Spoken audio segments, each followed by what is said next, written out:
खींच दो अपने मुंह से जमीन पर लगी, इस तरफ आने पाए न रावण कोई। हाय मैम, नमस्कार। इंडियन आइडल आ गया, लेकिन कामयाब होगा या नहीं ये मुझे भी नहीं मालूम। दोस्तों, कल रात से एक खबर बहुत ज्यादा वायरल हो रही है। भारत ने पहलगाम पर हुए हमले का पाकिस्तान से बदला ले लिया है। भारत ने पाकिस्तान के ऊपर कल एयर स्ट्राइक किया था। खुशी की बात यहाँ पर आकर दुगनी हो जाती है कि इस एयर स्ट्राइक को एक मुसलमान विंग कमांडर सोफिया कुरैशी ने अंजाम दिया है अपने सीनियर्स के साथ मिलकर। दोस्तों, ये एक ऐसी घटना है जिसने ये साबित कर दिया है कि मुसलमान अपने देश का वफादार है। वो लोग जिन्होंने पहलगाम घटना को अंजाम दिया वो भारत के मुस्लिम नहीं थे, वो पाकिस्तान के मुस्लिम थे। और उन मुस्लिमों को ऊपर, उन पाकिस्तानी आतंकियों के ऊपर भारत ने एयर स्ट्राइक कर दिया है दोस्तों।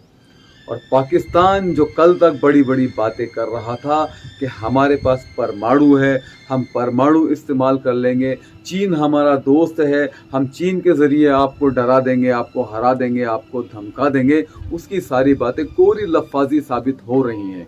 आप देख रहे होंगे बहुत सारे वीडियो वायरल हो रहे हैं जिनमें दिखाया जा रहा है कि किस तरह से पाकिस्तान के ऊपर भारत ने एयर स्ट्राइक किया है और वो कुछ भी नहीं कर पाए। दोस्तों देखिए दोस्तों, पहलगाम में जो कुछ हुआ वो सबको पता है, सारी दुनिया जानती है। वो बेकसूर लोग थे जिनके ऊपर अत्याचार किया गया, जिनकी जानें ली गई।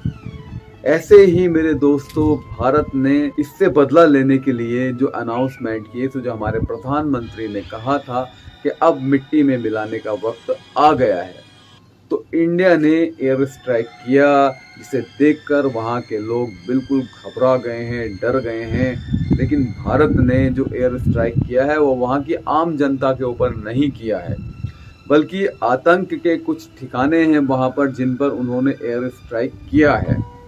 दोस्तों, कोई भी इंसान हो, कोई भी मुल्क हो, जब वो हमारे मुल्क की तरफ आंख उठाकर देखेगा तो कार्रवाई तो हमें करनी ही पड़ेगी। आज सारा देश एकजुट है, हिंदू, मुस्लिम, सिख, ईसाई, ये सब बात की बातें हैं, लेकिन हम सब एक साथ हैं। मैं सलीम अहमद, मैं अपने वतन के साथ, अपने मुल्क के साथ, अपने भारत की सरकार के साथ कंधे से कंधा मिलाकर खड़ा हुआ हूँ। और मेरी नज़र में जो मैं आपके साथ ये बांट रहा हूँ अपने विचार, इससे बेहतरीन मंच हो ही नहीं सकता कि आप तक मैं अपनी बात पहुँचा सकूँ। दोस्तों, हर हिंदुस्तानी अपने मुल्क के लिए जान देने के लिए हर वक्त तैयार रहता है। मैं भी उन्हीं लोगों में से एक हूँ जो अपने मुल्क के लिए वक्त पड़ने पर अपनी जान भी दे सकता हूँ।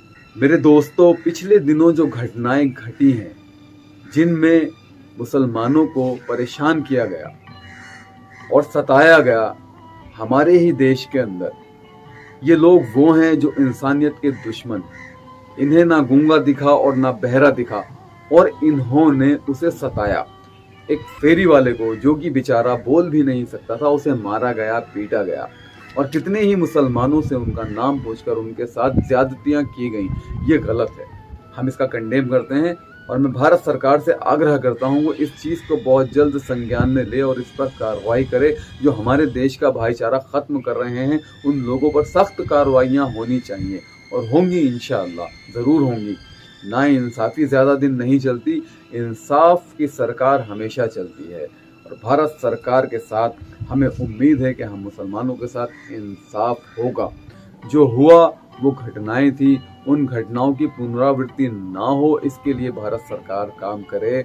हम ऐसा चाहते हैं और हम अपनी भारत सरकार के साथ कंधे से कंधा मिलाकर खड़े हुए हैं। दोस्तों, मुसलमान कितनी बार अपनी अग्नि परीक्षा देगा ना मालूम।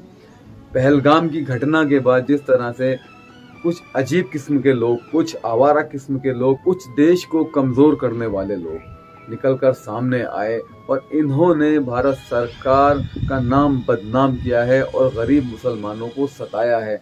इन जैसे लोगों के ऊपर सख्त कार्रवाई होनी चाहिए। मैं इसके लिए भारत सरकार से आग्रह करता हूं कि बहुत जल्द इन सब चीज़ों को ख़त्म किया जाए जो हमारे भाईचारे के लिए ख़तरनाक हैं। और अब इसी के साथ मुझे इजाजत दीजिए दोस्तों, मिलता हूं मैं आपसे अगले वीडियो में।